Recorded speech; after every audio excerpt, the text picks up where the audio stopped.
चलिए आंसर निकालिए फटाफट सब लोग। शुभांगी का आ गया, सही है। बाकी लोग?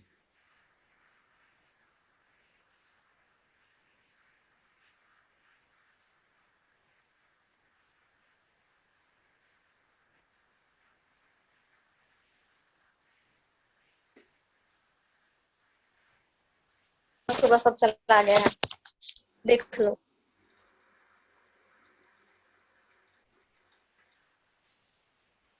सलोनी गड़बड़ आ रहा है बेटा, ढंग से कर।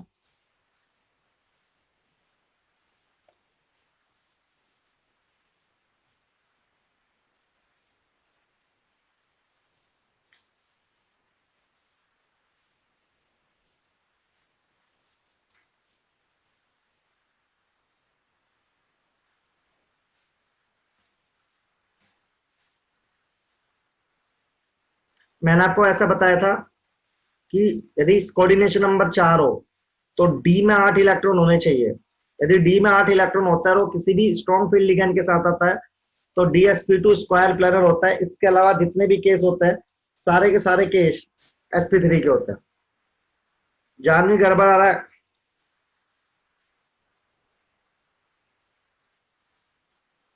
अब सलोनी ठीक आ गया था। चंद्रनाथ सही आ रहा है।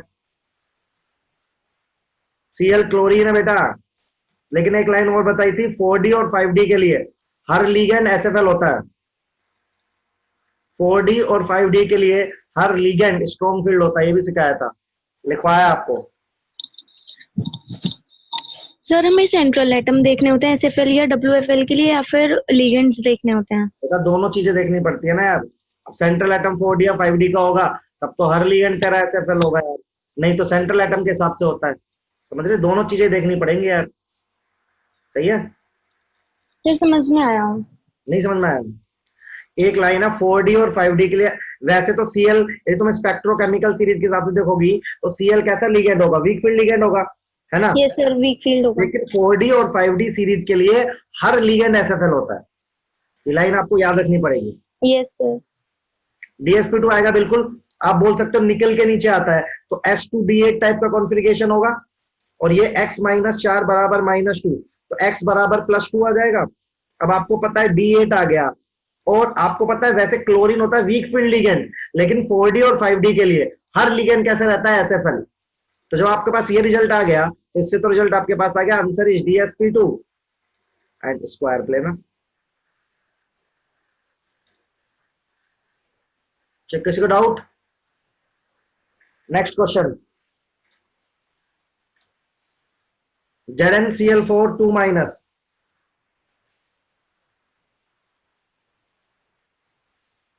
बताइए।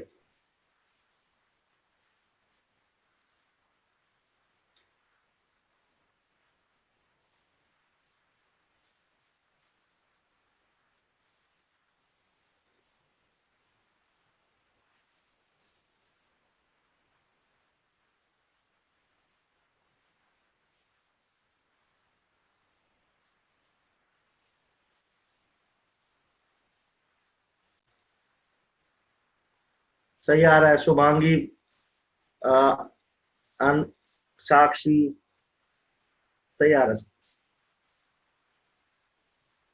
फटाफट करो सब लोग। जैसे x-4 बराबर -2 आ गया तो x बराबर +2 आ रहा है।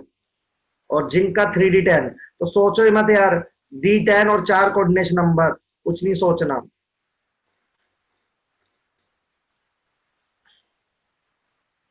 हाँ sp3 सही है एकदम, लेखिका।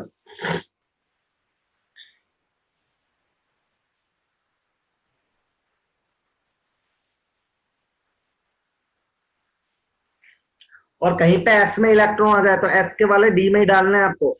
s यदि आपका कहीं भरा हुआ आ जाएगा तब तो कोई भी हाइब्रिडाइजेशन नहीं होगा। Next question. NiH2O6, बस हाइब्रिडाइजेशन एंड शेप बताइए। 6 इसका कोऑर्डिनेशन नंबर याद रखना सर। 6 इसका कोऑर्डिनेशन नंबर।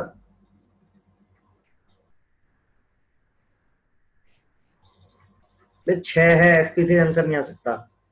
साक्षी 6 कोऑर्डिनेशन नंबर बेटा, कोऑर्डिनेशन नंबर तो देख लिया करो। हाँ सही आ रहा है आप लोगों का।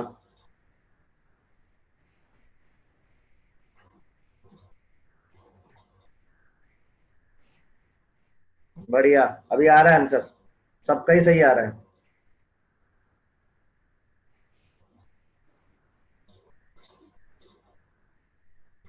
तो आप इसको करेंगे तो जीरो ऑक्सीडेशन आ रही है, तो ये आएगा 3d8 4s2। अब पता है यार S2 में 2 इलेक्ट्रॉन है, इनको क्या करे, पहले तो इनको अंदर ठूसो, तो D में 10 करो, S को खाली करो, और P लो आगे के आगे की D लो, कहीं S वाला आ जाए तो D में डाल दिया करो, ठीक है। तो आंसर इज sp3d2। यदि S R में आ भी जाए ना कहीं, उसको D में डाला करो, तभी काम बनेगा क्योंकि अपना, ठीक है। नेक्स्ट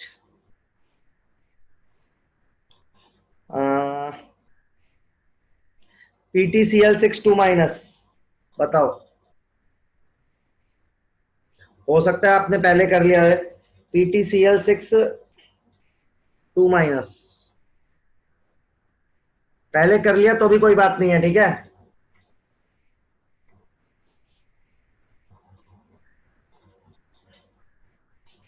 बताओ।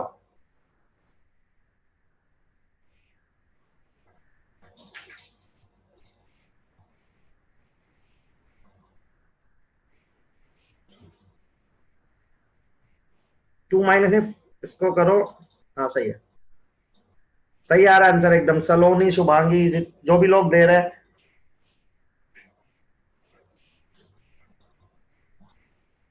सही। अन्नम, अन्नम तुम्हारा गलत आया।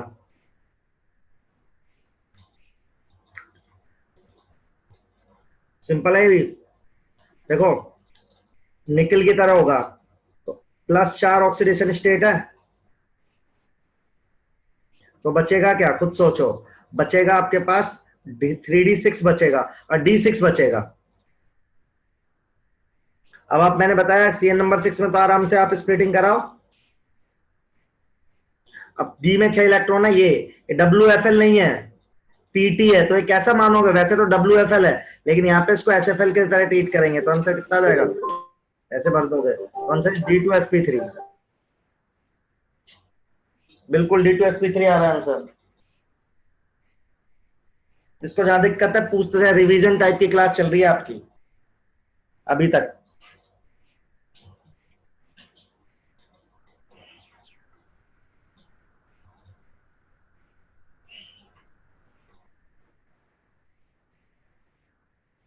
किसी को कुछ पूछना है?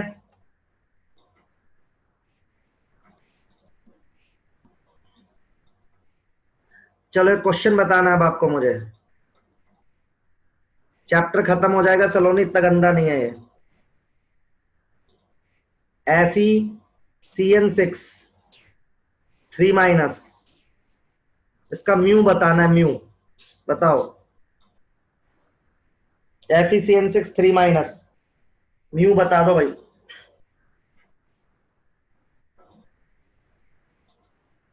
म्यू समझते हो? सर D6 कैसे आया? हर्षी देख, इसका कॉन्फ़िगरेशन कैसा रहेगा बेटा, निकल जैसा रहेगा तो S2 और D8 रहेगा। अब तो खुद सोच लड़की। हर्षी कहां गई, वो +4 है बेटा, तो 2 यहां से 2 यहां से, तो D6 ही तो बचेगा।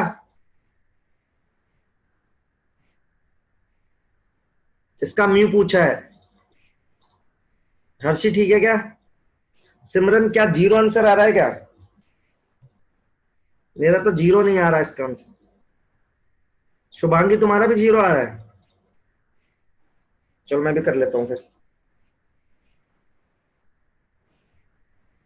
तो इसका म्यू निकालने के सबसे पहले इसका हाइब्रिडेशन निकालता हूं। x -6 बराबर -3, देख रहा हूं बेटा, x बराबर +3 आ रहा है, इसका होता है S2 4s2 3d6, तो +3 में क्या बचेगा, 3d5 आ रहा है यार, जीरो नहीं आ रहा मेरा आंसर। तो स्प्लिटिंग करी तो 1 2 3 4 5, अनपेड इलेक्ट्रॉन 1 आ रहा है मेरा। तो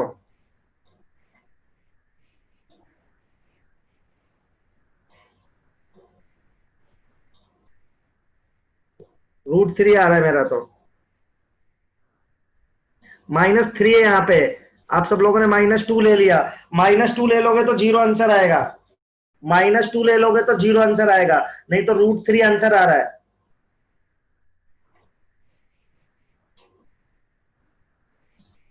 देखो मैंने भर के दिखाया आपको, CN 6 में तो भर के देखा करो। आओ आपने -2 ले लिया मुझे पता है, पर मैंने -3 दिया था।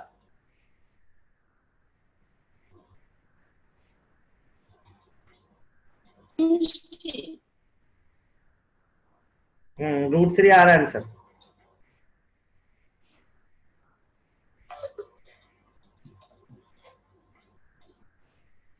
सर ये वाला फिर से बता दीजिए।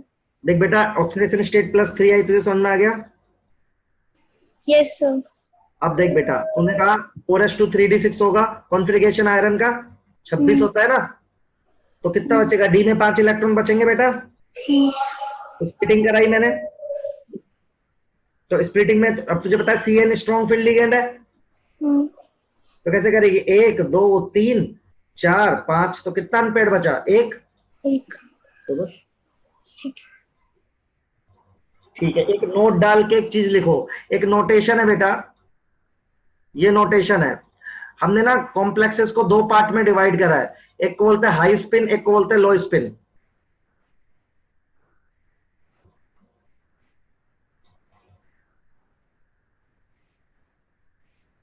ठीक है, तो आपको ये बात ध्यान रखनी है बेटा। अनंत तुम इस क्लास में कैसे आ गए बेटा? इसमें बेटा ये जो लो स्पिन कॉम्प्लेक्स है ना, लो स्पिन, इसका एक नाम और है, इनको बोलते हैं इनर ऑर्बिटल कॉम्प्लेक्स।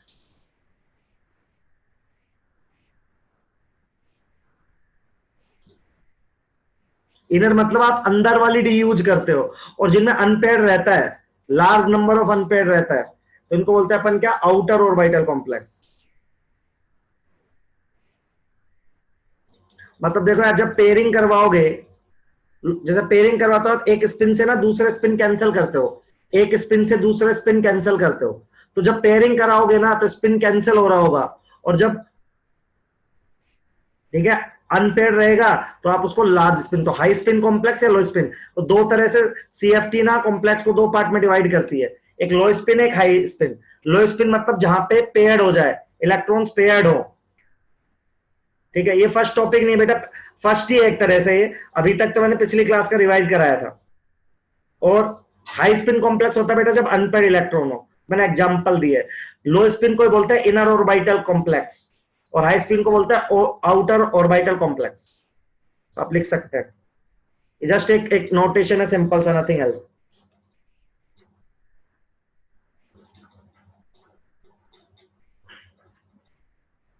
अब कलर पढ़ते हैं।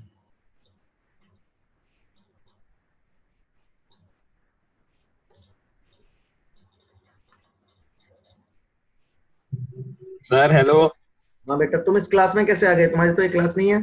अरे सर ये फिजिक्स सर समझ तो आती नहीं, आपको बताया था सर, मैं आपकी क्लास में आ गया। तो तुम टाइम क्यों वेस्ट कर रहे हो? कुछ और पढ़ लो ना। सर यही तो पढ़ना है सर, मैंने पढ़ लिया जो आपने मुझे कल बताया था ये पूरा। बहुत, इनकी क्लास बहुत आगे चल रही है। कोई नहीं सर, पढ़ लूंगा, ज्ञान बटोर लेंगे सर, कोई नहीं। तो पढ़ लो फिर, ठीक है। ठीक है सर, बाय।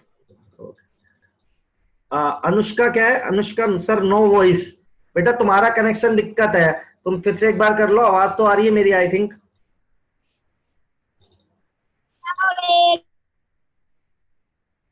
यार अपना अपने आप को खुद अनम्यूट कर सकते हो आप, मैंने परमिशन दे रखी है। अनुष्का एक बार फिर से करके देख ले बेटा। ये लिखा के आप सबने, ये समझ में आया जो अभी है? सर HSC में sp3, हाँ तो हाई स्पिन में sp3, हाँ ये गलत लिखा है, sp3d2 होगा ये, sp3d2।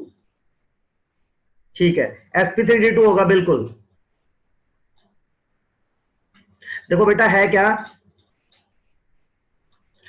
बेटा, ऐसे देखो, जब इलेक्ट्रॉन पेयर अप होते हैं ना, जब अंदर वाली जब भी ऑर्बिटल यूज करते हो आप, तो इनर ऑर्बिटल्स यूज करते हो आप। जब आपका कॉम्प्लेक्स वैसा होता है ना, आपका जब कॉम्प्लेक्स ऐसा होता है जिसमें स्ट्रॉन्ग फील्ड लिगेंड होता है, तो आप पेयरिंग करवाते हो इलेक्ट्रॉन की, तो पेयरिंग करने से एक प्लस हाफ वाला इलेक्ट्रॉन एक माइनस हाफ वाला, तो ऐसा करने से ना आपका स्पिन कैंसिल आउट हो जाता है, तो जर्नली लो स्पिन कॉम्प्लेक्स होते हैं जिसमें इनर ऑर्बिटल यूज करते हैं अपन, तो ये D2sp3 या DsP2 होता है। और जो हाई स्पिन कॉम्प्लेक्स होता है उसमें क्या होता है बेटा कि तुम पेयरिंग नहीं करवाते हो, तो ये they have large unpaired electrons, तो sp3d2 या D2sp3 इनको आउटर ऑर्बिटल बोलते हैं। जैसे आज तक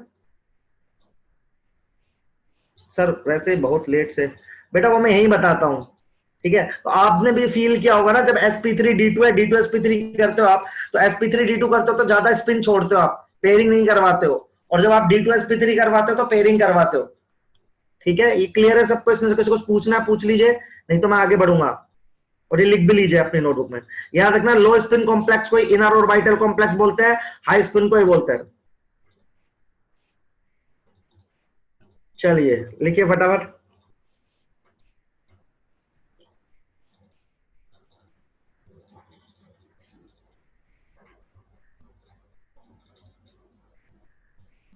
एक और पॉइंट लिख लो नोट डाल के, वैसे तो 11वीं क्लास का है लेकिन आपसे बार बार पूछा जा सकता है, मतलब sp3d2 या D2sp3, इसमें D कौन से होते हैं? तो जो D यूज करते हैं ना अपन, जो D अपन यूज करते हैं वो D यूज करते हैं कौन कौन से? एक्सियल, मतलब dz² और dx² डैश y²। D2 है ना, तो कौन से वाले D यूज करते हैं? 11वीं क्लास का पॉइंट है। सिमिलरली DsP2 में जो D होता है dx² डैश y²। 5 तरह के D होते हैं ना, तो कौन सी सिमेट्री अपन यूज करते हैं? तो जब 2 D होते हैं तो एक्सेल यूज करते हैं, dz² और dx² डैश y², और जब DsP2 होता है तो dx² डैश y²। ये भी आप लिख सकते हैं। वैसे 11वीं क्लास का पॉइंट है हाइब्रिडाइजेशन का, पर मैं यहां लिखवा रहा हूं, हो सकता है आपसे कोई पूछ ले, ठीक है। ये भी लिख लीजिए अपनी नोटबुक में।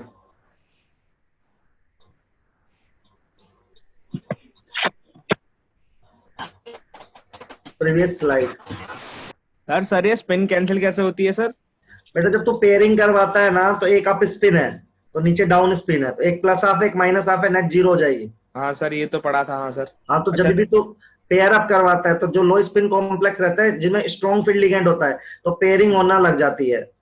अच्छा। पेयरिंग होती है तो स्पिन कैंसिल होता है, तो लो स्पिन कॉम्प्लेक्स होता है वो। Okay okay. ये लीजिए, ये भी लिख लीजिए भाई।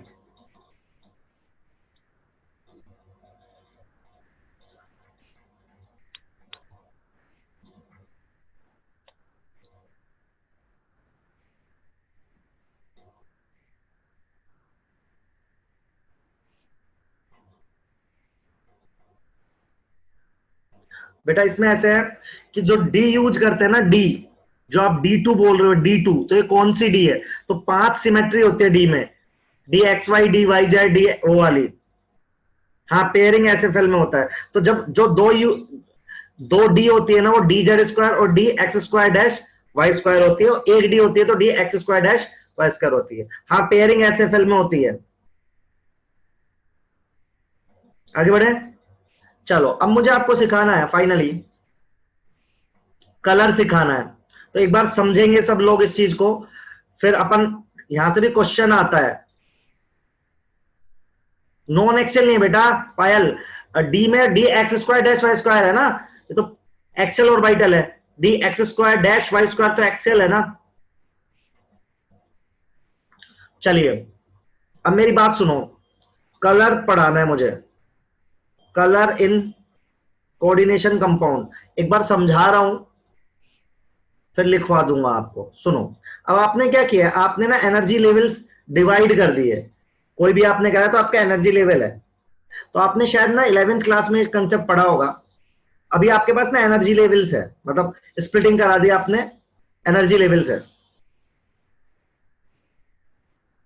ना। मान लो आपका एक यहाँ पे एक इलेक्ट्रॉन है, तो मान लो इस पे लाइट पड़ी, इसने फोटोन एब्जॉर्ब किया, तो आपने करा ई एब्जॉर्ब बराबर क्या लिखोगे आप? एनर्जी बराबर होती है hc/λ एब्जॉर्ब। तो आपके एक इलेक्ट्रॉन ने एक फोटोन को एब्जॉर्ब करा तो ई एनर्जी मिली इसको, मतलब इस ये लेमडा मिली, ठीक है। सर हाइब्रिडाइजेशन रिवाइज करा दोगे क्या आप? बेटा करा दूंगा, अभी तो पढ़ाया थोड़ी देर पहले हाइब्रिडाइजेशन, ठीक है। अब देखो बेटा, यहां से इलेक्ट्रॉन एक्साइट होगा, जाहिर सी बात है उसको एनर्जी मिलेगी, तो इलेक्ट्रॉन एक्साइट होकर ऊपर भाग गया भाई। अब ये इलेक्ट्रॉन ना हमेशा ऊपर तो नहीं रहेगा बेटा हायर एनर्जी में, ये कभी तो नीचे आएगा। तो जब ये नीचे आता है तो ये क्या करता है, एनर्जी इमिट करता है बेटा। एनर्जी इमिट करता है तो hc बाय लेमडा इमिट। और यदि ये लेमडा इमिट, जो लेमडा इसने रेडिएट करी है, इफ लेमडा इमिट lie इन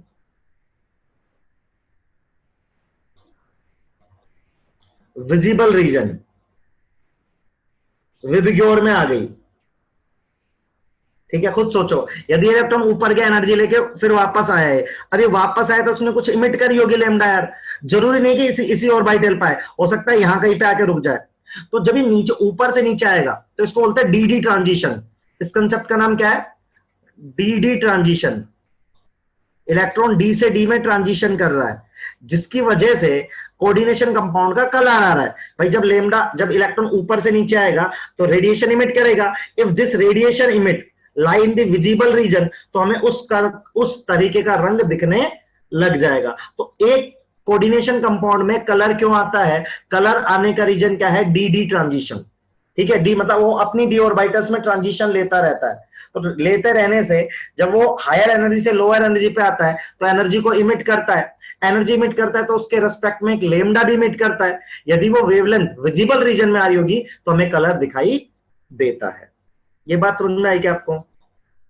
पहले डाउट पूछ लो, लिखने से पहले डाउट पूछ लो पहले, यदि किसी को है तो। रिपीट कर दो सर। बेटा सुन, मैं कह रहा हूं तेरा एक यहाँ पे मान ली इलेक्ट्रॉन है लोअर एनर्जी में, है ना, तो उसने कोई एनर्जी एब्जॉर्ब करके ऊपर गया वो। अब हमेशा हायर एनर्जी स्टेट में तो नहीं रहेगा ना, कभी तो नीचे आएगा। जब नीचे आ रहा होगा तो एनर्जी को इमिट करेगा वो, उसके रेस्पेक्ट में एक लेमडा भी इमिट करेगा बेटा, समझ रही लड़की? और यदि वो लेमडा विजिबल रीजन में आएगी तो तुझे कलर दिखाई देने लगेगा। हर जगह कलर आने का यही रीजन होता है, हमने एटॉमिक में ही पढ़ा था। तो इसको बोलते हैं डी ट्रांजिशन। वेवलेंथ का आना मतलब जो हमारी रेंज होती है विजिबिलिटी की, उसकी वेवलेंथ की रेंज वेवलेंथ में आना चाहिए। वो 400 नैनोमीटर से 700 नैनोमीटर होती है विजिबल, उसके बीच में आ गया तो वही कलर हमें शो होने लगेगा। ये कह रहा हूं। ठीक, ओके। ये चैप्टर कौन सा है, कब शुरू हुआ? बेटा कोऑर्डिनेशन कंपाउंड ही है ये, कलर पढ़ा रहा हूं उसमें, तुम पता नहीं कहां सो रहे हो। Give come example with light colour, दे रहा हूं बेटा, दे रहा हूं। अब ये कंसेप्ट समझे क्या आप? अभी किसी को कंसेप्ट में दिक्कत, अभी लिखो मत, लिखने का मैं बता रहा हूं क्या है। पहले आप बताओ ये कंसेप्ट समझे क्या आप?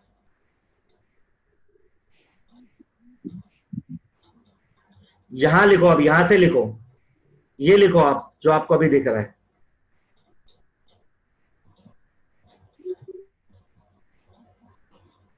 ये लिखो आप जो अभी आपको दिख रहा है ना स्क्रीन पर, ये लिखो आप। क्या समझ नहीं आया पूछो आप मुझसे। मैं सिंपल सा फैक्ट बता रहा हूं, बहुत सिंपल है, कि आपकी दो लेवल्स है एनर्जी लेवल्स, इनके बीच में इलेक्ट्रॉन ट्रांजिशन लेगा, तो जब भी हायर से लोअर में आएगा ना तो एनर्जी को इमिट करेगा। एनर्जी को इमिट करने से हमें कलर दिखाई देगा। अभी ये दूसरा जो मैंने बताया है ये मेरे को पढ़ाना है, ये मैं बताऊंगा अभी आपको, पर अभी लिख लो आप। सर ये फॉर्मूला क्या लिखा है? बेटा hc बाय लेमडा ही लिखा है, hc बाय लेमडा या h न्यू। एनर्जी का ही तो फॉर्मूला होता है, hc बाय लेमडा लिखो, चाहे h या चाहे लिखो h इंटू फ्रिक्वेंसी, वो दोनों लिखे। इफ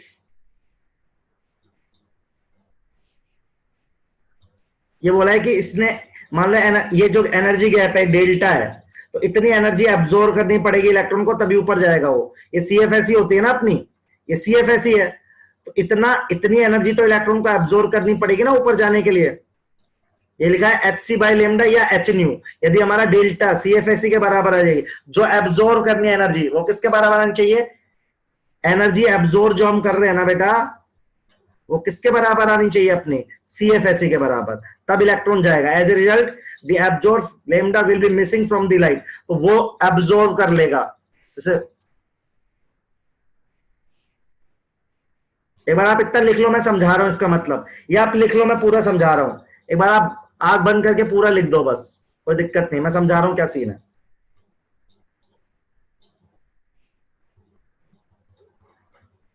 सर ये उसी बच्चे के नोट्स है?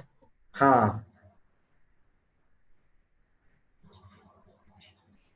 मैं फिर से बता रहा हूं, एक बार आप ये लिख लीजिए बस, मैं फिर से बता रहा हूं।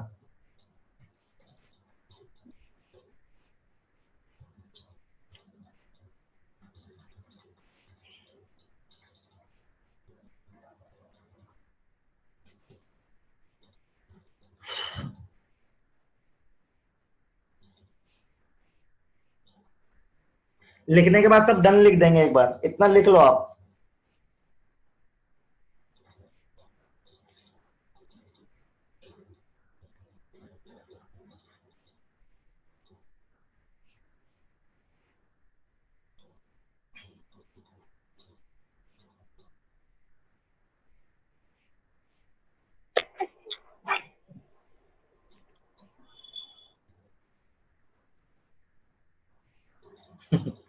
नहीं होते यार।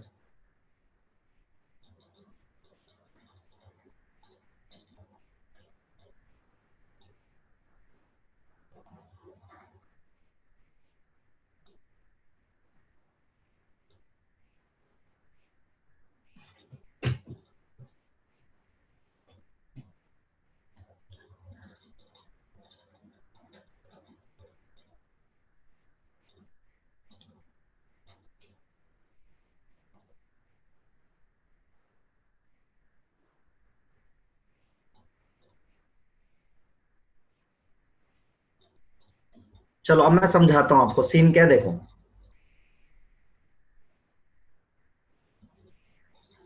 देखो आपने क्या क्या स्प्लिटिंग कराई। प्रीवियस स्लाइड अच्छा,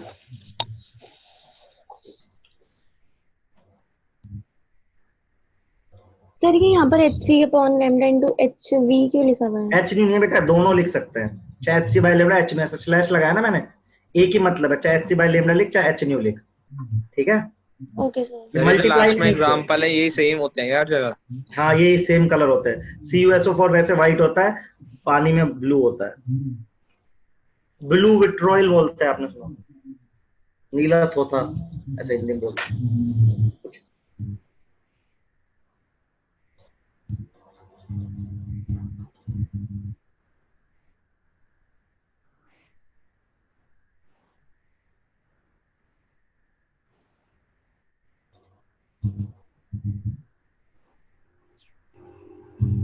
डन हो गया, डन यस सबका। Sir, yes sir. चलो अब देखो सब लोग, अब समझना मैं जो समझा रहा हूं। तो आपने क्या किया, आपने बोला कि सर स्प्लिटिंग हो जाती है, ऐसे एनर्जी लेवल डिवाइड हो जाता है, वही मैं कह रहा हूं। मान लो आपका ये क्या होता है आपका पता है ना, गैप जो होता है, इस गैप का नाम आपने क्या था, CFSE, ये भी कोई एनर्जी है। अब ये इलेक्ट्रॉन यहाँ पे बैठा है, यदि इसको एब्जॉर्ब होकर ऊपर जाना है, मान लो आपने इसके ऊपर VIBGYOR विब्योर, आपने लाइट डाली इसके ऊपर। अब इसमें जो डेल्टा है ना, मान लो ब्लू कलर की लाइट के बराबर है, जो एनर्जी गैप है, ठीक है, ये एनर्जी गैप किसके बराबर है, ब्लू कलर की लाइट के बराबर है। तो अब ये इलेक्ट्रॉन क्या करेगा, इस डेल्टा खींचेगा, इसने डेल्टा एब्जॉर्ब करेगा, इलेक्ट्रॉन क्या करेगा, एनर्जी को एब्जॉर्ब करेगा। कौन सी वाली एनर्जी को एब्जॉर्ब करेगा, ब्लू कलर वाली को। क्यों, क्योंकि जो डेल्टा आ रहा है वो किसके एनर्जी के बराबर है, ब्लू कलर के। तो आपने डाला, इसने एब्जॉर्ब करा, इलेक्ट्रॉन ऊपर चला गया। अब आपके स्पेक्ट्रम में से कौन सा कलर मिस हो जाएगा, ब्लू कलर मिस हो जाएगा, क्योंकि ब्लू किसने एब्जॉर्ब कर लिया, इस इलेक्ट्रॉन ने एब्जॉर्ब कर लिया। अब ये इलेक्ट्रॉन ऊपर है, अभी जब इलेक्ट्रॉन नीचे आएगा ना, तो ये लेमडा इमिट करेगा, और लेमडा इमिट करेगा कॉम्प्लीमेंट्री कलर की। अब मैं बताऊंगा कॉम्प्लीमेंट्री कलर है क्या, कॉम्प्लीमेंट्री कलर। तो जब ये ऊपर से नीचे आएगा तो कौन सी लाइट बेसिकली क्या करेगा, कौन सी कलर की लाइट करेगा, कॉम्प्लीमेंट्री कलर।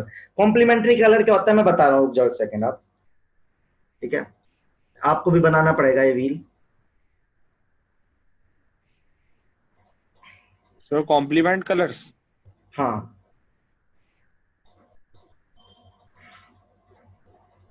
एक बार मैं समझा रहा हूं पूरा, 1 मिनट रुक जाना बस सब लोग। VBGYOR, देखो ये होता है कॉम्प्लीमेंट्री कलर स्कीम। हाँ लाइट शेड दिखा रहा हूं, जानवी 1 मिनट रुक जा, देख।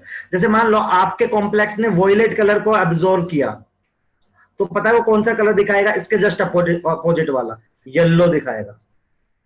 सुनो, मान लो आपके कॉम्प्लेक्स ने रेड कलर एब्जॉर्व किया तो कौन सा कलर दिखाएगा? ग्रीन। ग्रीन किया तो रेड। जैसे ब्लू किया तो कौन सा कलर दिखाएगा? ऑरेंज। समझ रहे हो आप? हाँ बिल्कुल, इसके अपोजिट वाला कलर शो होता है। तो दी होल पॉइंट इज कि जब इलेक्ट्रॉन विबग्योर को एब्जॉर्व करता है तो एब्जॉर्व करके ऊपर जाता है, तो जब ऊपर से नीचे आता है ना बेटा, तो ऊपर से नीचे आता है तो होता क्या है? ये रेडिएशन इमिट करता है। तो कोई पूछेगा पहले भाई कलर क्यों शो होता है?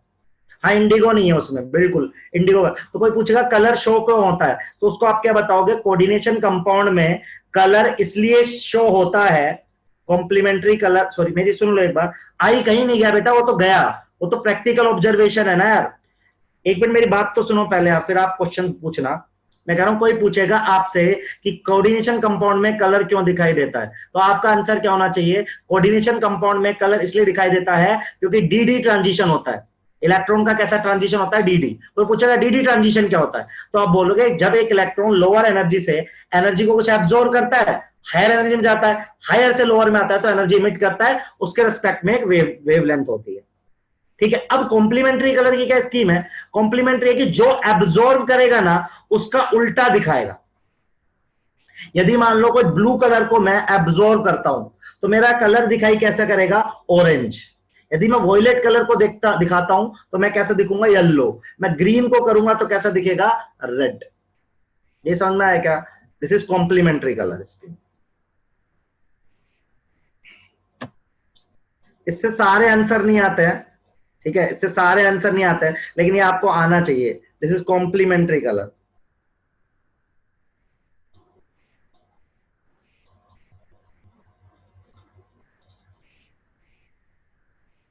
सर इसका सारे कलर कैलकुलेटर भी तो होता है। वैसे ही कुछ कुछ है बेटा ये, पर वो बहुत ज्यादा बड़ा होता है, इसमें तो हमने बीच वाली रेंज ली नहीं है ना। इंडिगो क्यों नहीं है बेटा ये मैं नहीं बता सकता, प्रैक्टिकल ऑब्जर्वेशन है। आप लिख लो, ये पूरा लिख लो, आप पहले ये स्लाइड लिख लो फिर वो लिख लेना। जैसे ब्लू के लिए कौन सा था? ऑरेंज था, तो इस केस में मैंने ब्लू लिया है ना, तो लेमडा इमिट कौन से की हो जाएगी? ऑरेंज की। लिख लो आप पूरा, पहले ये लिख लो फिर वो लिख लेना। सर सर ये हाँ, लाइट इमिट्स होती क्यों है? लाइट इमिट क्यों होती है? बेटा हायर से लोअर में आएगा तू तो एनर्जी को रिलीज करेगा ना। जैसे सर मान ले उससे तू लाइट 10 जूल निकलेगी। पे है, 10 जूल पे, और तू आना चाहता है 5 पे, तो तुझे क्या करना पड़ेगा? 5 जूल एनर्जी को इमिट करना पड़ेगा, हाँ सर निकालना पड़ेगा। तो निकालना पड़ेगा। In the terms of radiation emit करते हो तुम। वो सर जादू से होता है ये। हाँ, और रेडिएशन का अपना अपना वेवलेंथ है। If that O radiation has wavelength of orange colour तो ऑरेंज दिखेगा। सर आप प्रैक्टिकल नहीं करवाते क्या? प्रैक्टिकल तो कैसे करा है? मतलब दिखता है, ये कलर दिखता है ना यार चारों तरफ, जितने भी कलर दिख रहे हैं मैक्सिमम इसी रीजन से दिख रहे हैं। Okay sir okay. ये लिखा सबने? पहले आप ये लिख सकते हैं फिर ये लिख सकते हैं। अभी एक इंपॉर्टेंट बात और है जो आपको पढ़ानी है मुझे।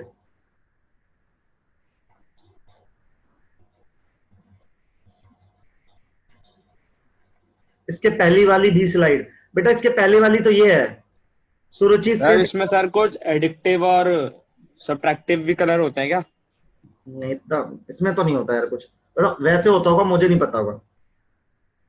और आपने तो सर जरूरी आईआईटी नहीं है करी कि हुई हर है। बार विबग्योर रेंज की वेवलेंथ है, नहीं शिवानी, जरूरी नहीं है, जरूरी नहीं है बेटा, कुछ भी आ सकता है। हम तो एक चांस ले रहे हैं कि ऐसा आएगा, ठीक है, जरूरी नहीं है कि विबग्योर ही आए। तो हो सकता है तुम्हारी लेमडा इमिट जो रेडिएशन इमिट हो रही है वो विबग्योर में आए ना, तो कलर नहीं दिखाई देगा हमें। मैं तो कह रहा हूं जब भी कलर आएगा उसका रीजन ये है। हाँ sir next mixture slide. Colour भी हो सकता है, लेकिन हम तो सबसे सीधे वाले केस पढ़ेंगे ना यार, होने को तो कुछ भी हो सकता है। हाई टू लो इमिट करेगा बेटा, लो टू हाई एब्जॉर्व करेगा, तो जो एब्जॉर्व करेगा उसका कॉम्प्लीमेंट्री कलर दिखाएगा। सर इंडिगो के केस में क्या होगा? कुछ नहीं होगा बेटा, इंडिगो होगा केस, उसके आएगा कोई रैंडम कलर, नहीं पता मुझे, लेकिन हम सबका याद नहीं रख सकते ना, जिनका याद रख सकते हैं उनका देख रहे हैं, ठीक है। Okay sir. अब ऐसे तो बहुत कलर है, सब कलर के थोड़ा ना कॉम्प्लीमेंट्री कलर याद करेंगे, तो एग्जाम में भी पूछेंगे तो आपसे इनमें से ही पूछेंगे कुछ यार।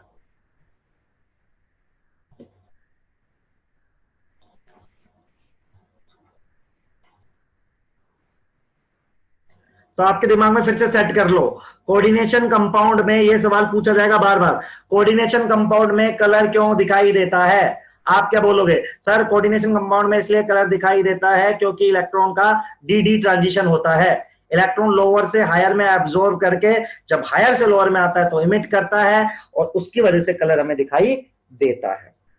जो एब्जॉर्ब करता है उसका कॉम्प्लीमेंट्री कलर दिखाई देगा। नीट में भी यही कलर आएंगे, हाँ बेटा नीट में भी यही कलर आएंगे, इसके बाहर नहीं आएंगे कलर, टेंशन मत लो। अरे सर एक बात बताओ सर।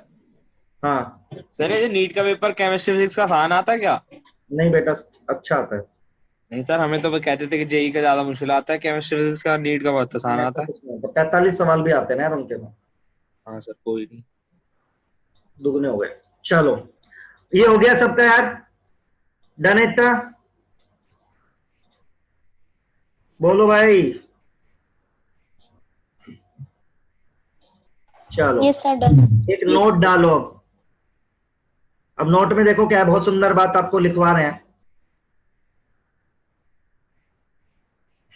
तो देखो आपने कहा दो एनर्जी लेवल है, ठीक है, एनर्जी एब्जॉर्ब हो रही है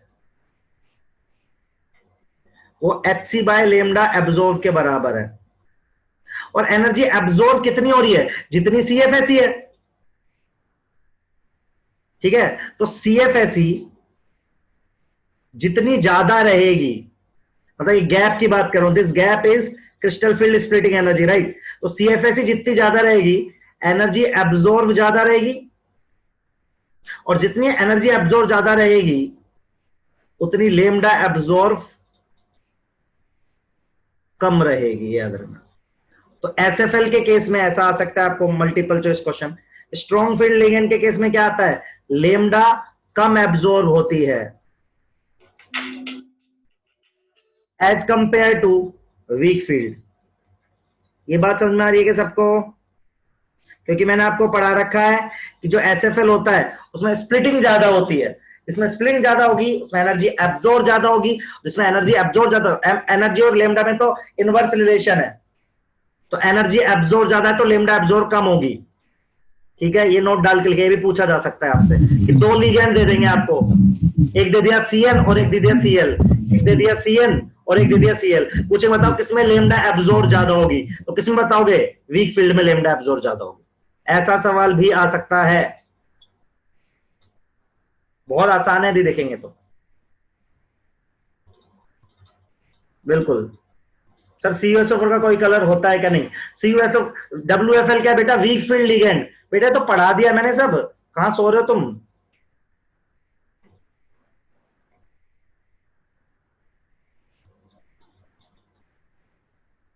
ये तो बताया हुआ है।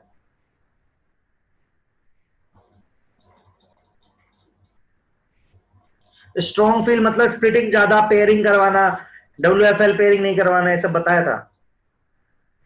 तो CFSE पे बहुत कुछ डिपेंड कर रहा है। तो नेक्स्ट हेडिंग डालेंगे अपन, फैक्टर्स अफेक्टिंग CFSE।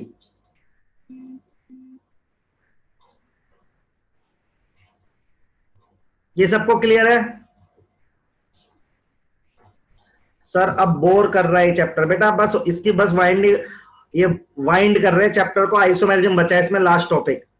अब छोटी छोटी बातें हो मुझे आज खत्म हो जाएगा? नहीं मतलब CFT खत्म हो जाएगा बेटा, फिर आइसोमेरिज्म है बस।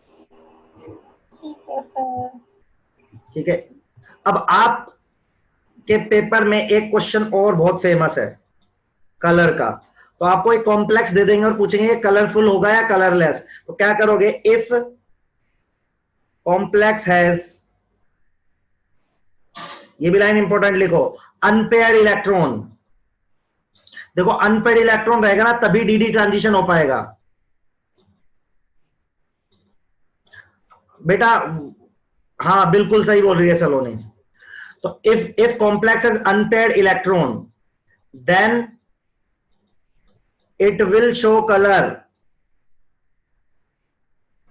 Otherwise colourless.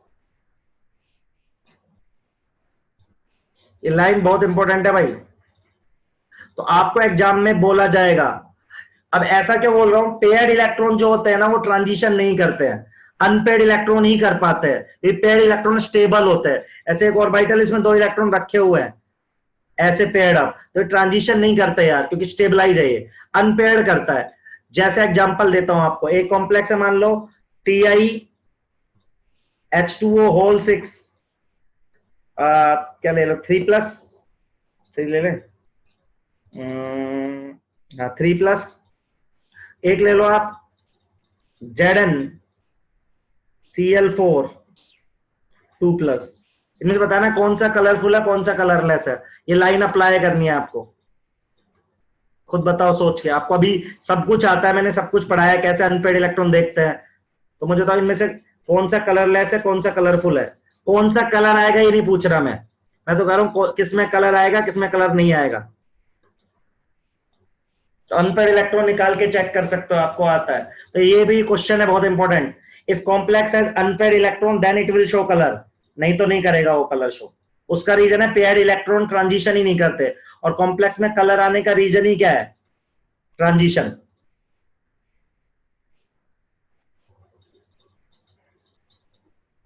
सर इसमें 2-3 क्वेश्चन करवा दो। हाँ बेटा करवा दूंगा, अभी मैं एंड में कराऊंगा यार इसके मिक्स करके, अभी एक बार टॉपिक वाइंड अप कर रहा हूँ। सर ये आइसोमेरिज्म 11 से मिलता जुलता होगा? नहीं अलग बेटा, इसका अलग है इसमें। बिल्कुल ही? बिल्कुल तो नहीं, लेकिन मतलब वैसा इसमें नहीं होता जैसे ऑर्गेनिक का होता है, मतलब पॉइंट्स वही रहते हैं सेम। Okay sir. तो देखो आप यदि देखोगे TiH2O36 Ti वाला शो करेगा, सही बात है, क्योंकि यदि आप देखोगे ना ऐसे ही तो करोगे इसको आप, मैं डिटेल भी कर देता हूं। TiH2O6 3+, 21 एटॉमिक नंबर होता है बेटा, तो 4s2 3d1 नहीं 3d2 22 होता है। तो जब इसका हो जाएगा तो 3d1 बचेगा बेटा, जो आप फिर स्प्लिटिंग कराते हो इस केस में तो, और वैसे भी अनपेड दिख रहा है आपको, तो अनपेड इलेक्ट्रॉन तो लिख दोगे कलरफुल, कौन सा कलर आएगा अभी नहीं पता मुझे। यदि मैं बात करूं जिंक वाले कॉम्प्लेक्स की, यदि मैं बात करूं ZnCl4 2-, तो इसमें जो ऑक्सीडेशन स्टेट आएगी +2 आएगी, एंड जिंक का 3d10 fulfilled, all electrons are paired, I can say this is colorless। बहुत आसान है ये निकालना, तो इसकी आप बहुत देर से प्रैक्टिस भी कर रहे हैं, पिछले 2 लेक्चर से हम इसकी प्रैक्टिस ही कर रहे हैं। तो सबको ये नोट क्लियर है मेरा? सर H2O का ऑक्सीडेशन नंबर +1 होता है ना? 0 होता है बेटा, पानी पे चार्ज तो 0 होता है ना बेटा। सर यहाँ पे आपने ZnCl4 2- दिया, पिछले वाले में शायद 2+ था। अच्छा सॉरी, -2 है, ये गड़बड़ कर दिया मैंने, +2 तो क्या करते हो सर आप? -2 बेटा, x - 4 बराबर -2, +2 ऑक्सीडेशन स्टेट लानी है लड़की, ठीक है? कहां लड़की, कर लेगी अभी? Yes sir. ठीक,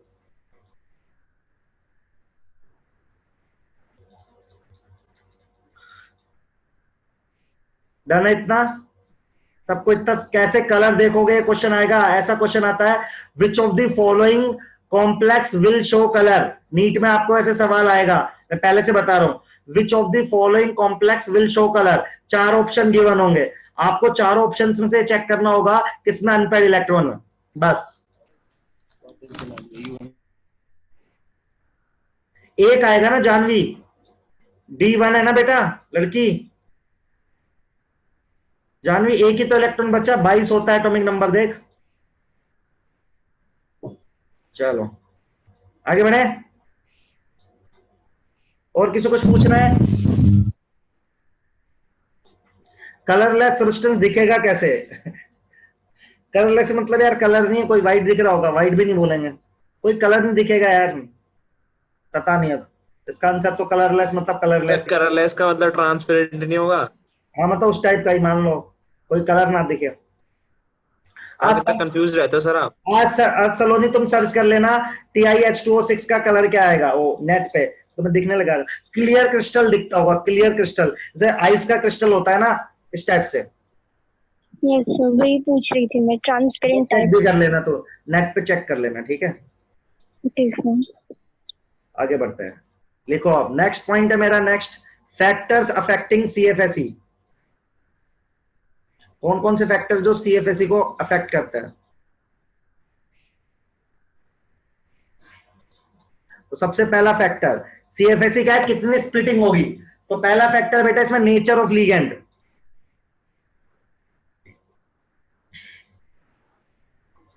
ये तो हमने हमेशा से ही पढ़ा है कि एसएफएल में सीएफएसई ज्यादा होती है एज कंपेयर टू डब्ल्यूएफएल।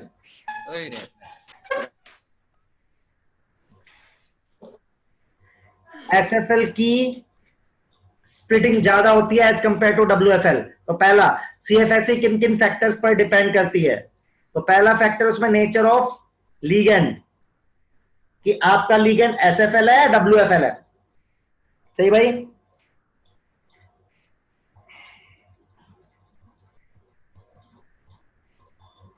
उसके बाद सेकंड फैक्टर है oxidation state of central atom.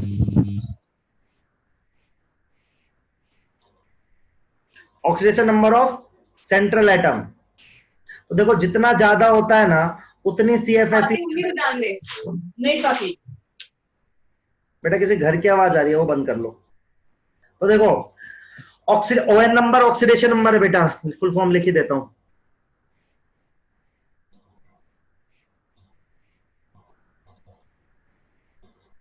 तो देखो ऑक्सीडेशन नंबर का मतलब क्या है, मेरे पास जितना प्लस चार्ज रहेगा, मेरा ऑक्सीडेशन नंबर जितना हाई रहेगा, तो जितना ज्यादा प्लस रहेगा ना उतना मैं लिगैंड को अपनी तरफ अट्रैक्ट कर पाऊंगा। जितना ज्यादा प्लस रहेगा उतना लिगैंड को अपनी तरफ अट्रैक्ट कर पाऊंगा, और जितना लिगैंड को अपनी तरफ अट्रैक्ट कर पाऊंगा उतनी स्प्लिटिंग ज्यादा रहेगी।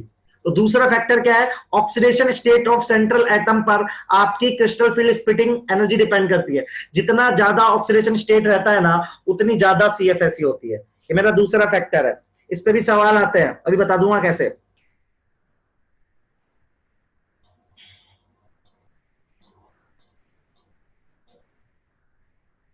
सर एक बार ये दोनों पॉइंट्स एक्सप्लेन कर दीजिए। देखो पहला पॉइंट तो बेटा नेचर ऑफ लिगैंड, ठीक है, लिगैंड के नेचर पर सीएफएसई डिपेंड करती है, तो पता ही है एसएफएल स्ट्रॉन्ग फील्ड लिगैंड के केस में स्प्लिटिंग ज्यादा होती है as compare to weak field ligand,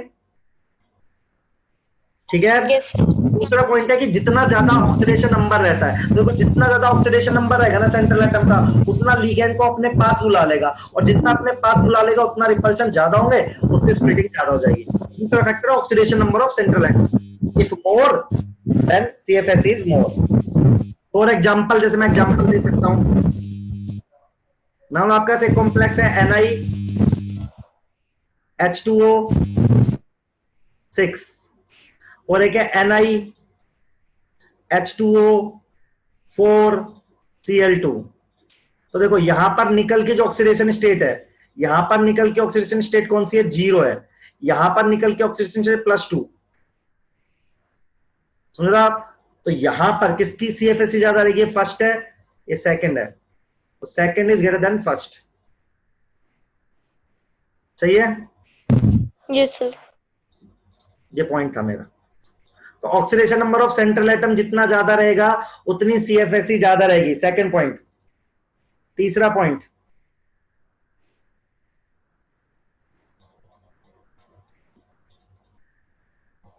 shape of complex.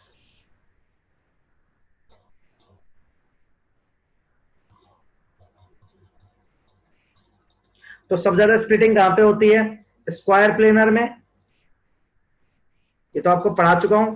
उसके बाद ऑक्टाहेड्रल में, उसके बाद टेट्राहेड्रल में। एग्जाम्पल वाली स्लाइड ले बेटा।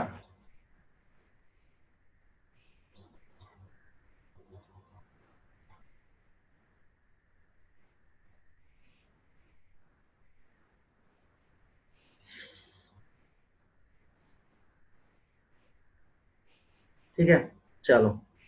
तो ये भी आपको रिलेशन भी लिखवाया होगा मैंने। डेल्टा एसपी होता है 1.3 डेल्टा ओ नॉट, और डेल्टा टी होता है 4/9 डेल्टा ओ नॉट। ये दो रिलेशन भी लिखवाए होंगे। ऑक्टाहेड्रल में ज्यादा नहीं होती बेटा, स्क्वायर प्लेनर में होती है। ये रिलेशन देखिए, रिलेशन, इन रिलेशन से पता चल जाएगा ये रिलेशन देख ले लड़की, ये दोनों रिलेशन देख, अपने आप समझ में आ जाएगा कौन बड़ा है। देखो स्क्वायर प्लेनर है ना, 1.3 टाइम्स डेल्टा ओ नॉट है, तो बड़ा हुआ ना उससे साक्षी। जो डेल्टा एसपी है वो 1.3 times of delta O not है, तो डेल्टा एसपी तो ज्यादा हुआ ना ऑक्टाहेड्रल से, सही है। तो सब ज्यादा स्क्वायर प्लेनर, फिर ऑक्टाहेड्रल, फिर टेट्राहेड्रल। सर एक मिनट प्रीवियस स्लाइड दिखा दीजिए। प्रीवियस कौन सी, एग्जांपल वाली? सर तो तीसरा फैक्टर है शेप ऑफ कॉम्प्लेक्स। सब ज्यादा स्प्लिटिंग होगी स्क्वायर प्लेनर में। एग्जांपल वाला। Yes sir.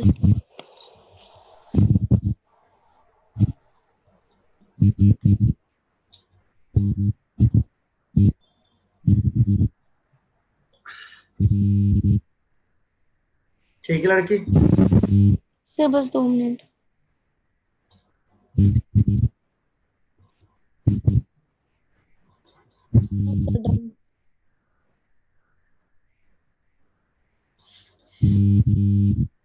Yes sir done. तीसरा पॉइंट लिखे सब लोग, ये शेप ऑफ कॉम्प्लेक्स।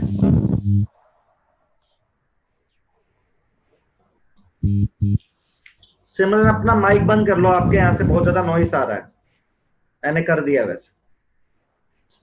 एक फैक्टर और है यार, लास्ट,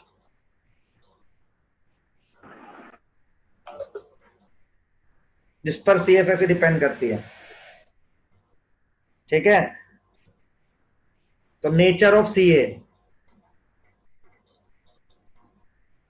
एक होता है 3D एलिमेंट, एक होता है 4D, एक होता है 5D। तो 5D के केस में सब ज्यादा सीएफएससी होती है, ठीक है। 3D में सबसे कम, मैंने बताया था वैसे 4D और 5D के लिए तो हर लिगेंड एसएफएल होता है, बताया था आपको। ऐसा इसलिए होता है, जो 4D और 5D के जो न्यूक्लियस होते हैं ना, वो पावरफुल होता है, तो लिगेंड को अपनी तरफ अट्रैक्ट कर लेता है, बिल्कुल पास बुला लेता है वो भी। वही ऑक्सीडेशन नंबर वाला फंडा है। तो न्यूक्लियस जितना ज्यादा पावरफुल होता है ना, उतना लिगेंड को अपने नजदीक बुला लेता है, और जितना नजदीक लिगेंड होता है उतनी स्प्लिटिंग ज्यादा होती है। तो इस पे भी डिपेंड करता है नेचर ऑफ सेंट्रल एटम। तो इसमें 3D, 4D, 5D। 5D की सब ज्यादा स्प्लिटिंग होगी, उसके बाद 4D, उसके बाद 3D।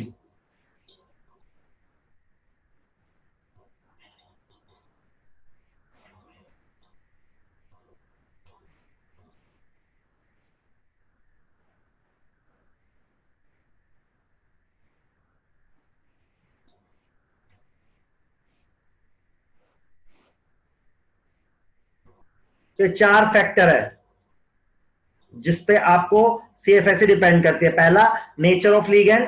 ये बहुत इंपॉर्टेंट बात है, एनसीईआरटी में नहीं मिलेंगी, किसी भी बुक में नहीं मिलेंगी, जो मैं आपको अब बता रहा हूं। ये काम आती है आपके, पहले बता रहा हूं। अच्छा सवाल बनाना होगा ना, ये सब काम आएगा।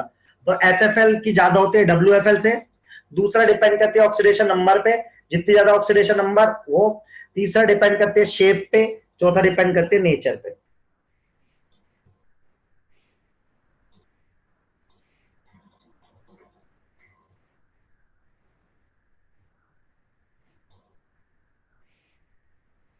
तो क्वेश्चन कब करवाओगे? बेटा इस पे क्वेश्चन नहीं होते, तो बस फैक्टर्स है, क्वेश्चन इस पे होते नहीं है। क्वेश्चन तो आएगा तो हम लगाएंगे ना ये फैक्टर्स। तो अभी मैं एक दिन क्वेश्चन लूंगा जब इसमें यूज करूंगा। क्वेश्चन ऑलरेडी मैं करा चुका हूं एक्चुअली इन सब पे ना, पिछली 2 क्लास से क्वेश्चन ही करा रहा था इस बैच में बेटा मैं। Okay sir. सर हमारी क्लास में तो कब क्वेश्चन करवाते हो? करवाऊंगा ना अभी जब तुम्हारा होएगा। इतना हो गया सबका?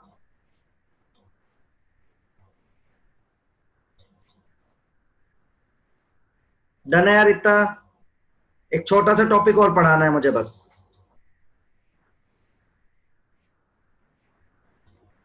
अच्छा, अब स्टेबिलिटी ऑफ कॉम्प्लेक्स।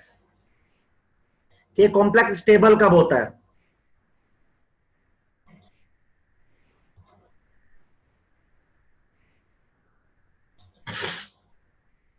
तो पहला फैक्टर, ठीक है, तो मैक्सिमम नेगेटिव सीएफएससी होनी चाहिए। मैं तो हमेशा सीएफएससी मैंने आपको बताया था वैसे नेगेटिव ही आती है, तो मैक्सिमम नेगेटिव सीएफएससी।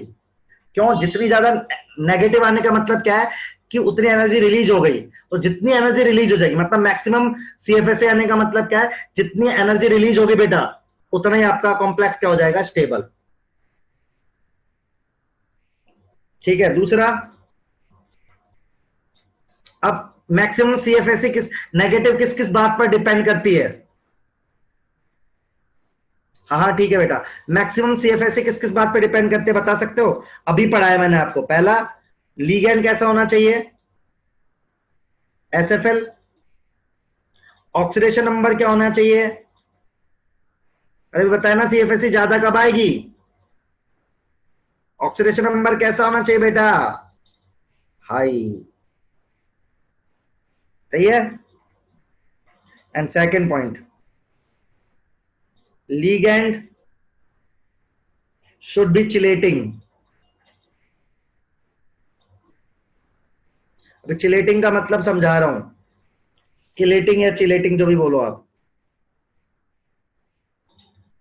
देखो भाई मैंने कहा कि कॉम्प्लेक्स स्टेबल कब रहेगा, तो ये कॉम्प्लेक्स स्टेबल कब रहेगा जब उसकी बहुत ज्यादा नेगेटिव में सीएफएसए आ रही होगी। नेगेटिव सीएफएसए आने का मतलब क्या है, जब वो बना तो एनर्जी रिलीज हो गई, तो जितनी ज्यादा एनर्जी रिलीज होगी बेटा उतना कॉम्प्लेक्स क्या रहेगा, स्टेबल। तो मैक्सिमम सीएफएसए आनी चाहिए। सीएफएसए या तो जीरो होती है तो नेगेटिव में होती है, ठीक है। तो सीएफएसए ज्यादा कब आएगी, जब लिगेंड एसएफएल होना चाहिए, ऑक्सीडेशन नंबर हाई होना चाहिए। और दूसरा फैक्टर मैंने लिखा है, लिगेंड शुड बी क्लेटिंग। अब क्लेटिंग का मतलब क्या होता है मैं आपको सिखाता हूं, आप एक बार ये लिख लीजिए।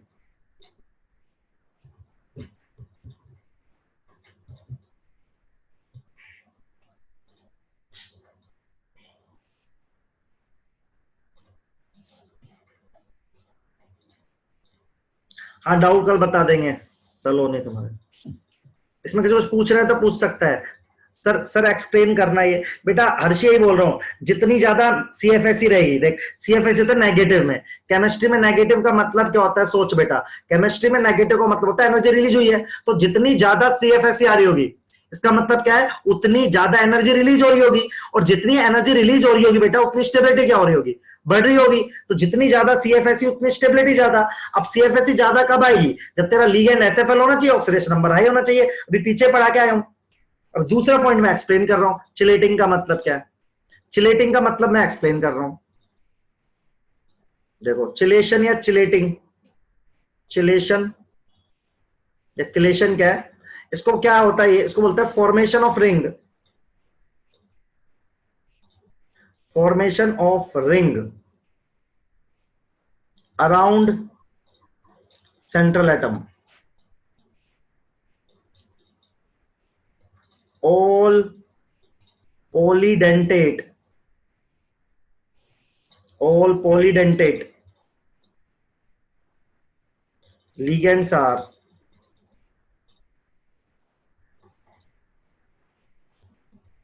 chelating ligands, chelating ligands। मतलब क्या है बता रहा हूं, एक मिनट अभी लिखना मत, सुनो।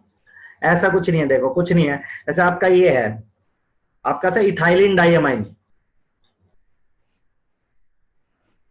बाइडेंटेट लिगेंड है।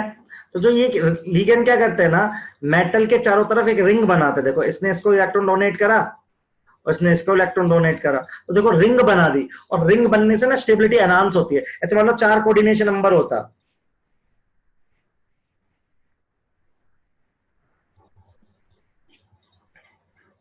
देखो ये भी ऐसे रिंग बना देता, तो रिंग बनने से ना स्टेबिलिटी आती है, स्टेरिक हिंड्रेंस भागता भागता नहीं है लिगेंड, ठीक है। तो ये चिलेशन कहलाता है।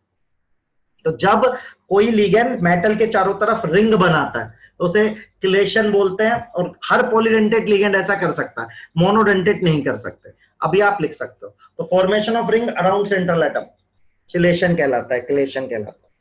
लिखिए,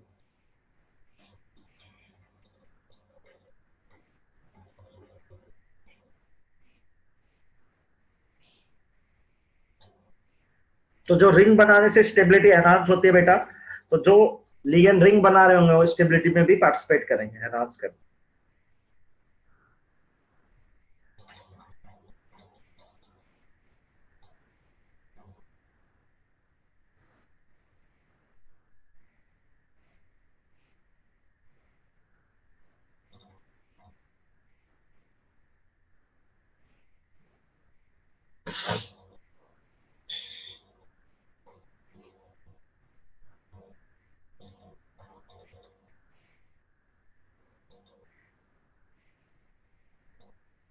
डन।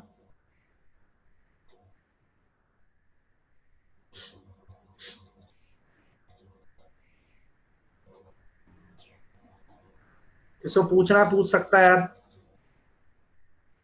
तो आज इतना रखते हैं, अब आप 15 मिनट मुझसे नोट्स पूछ लीजिए, वो कर लीजिए, डाउट पूछ लीजिए। आज की क्लास में इतना ही रखेंगे। नेक्स्ट क्लास आइसोमेरिज्म की होगी। ये को सर स्लाइड दिखा दीजिए वो लास्ट। बेटा बस एक सेकंड रुकिए। कोऑर्डिनेशन कंपाउंड अंडरस्कोर लेक्चर कौन सा है याद है क्या? चलो फिर मैं अपने बाद में करूंगा लेक्चर के बाद। ले बेटा सर 8th लेक्चर है आई थिंक। 8 लेक्चर सही चल रहा है अपन एकदम। ये लो बेटा। हाँ class over. Stability of complex से पहला वाला ये कौन सा लेक्चर है? एक मिनट पहले ये स्लाइड दिखा दूं। अच्छा मेरा हो गया। एक बार ये स्लाइड दिखा दूं फिर वो दिखा दूंगा। सर इससे नेक्स्ट वाली क्लास ओवर। हाँ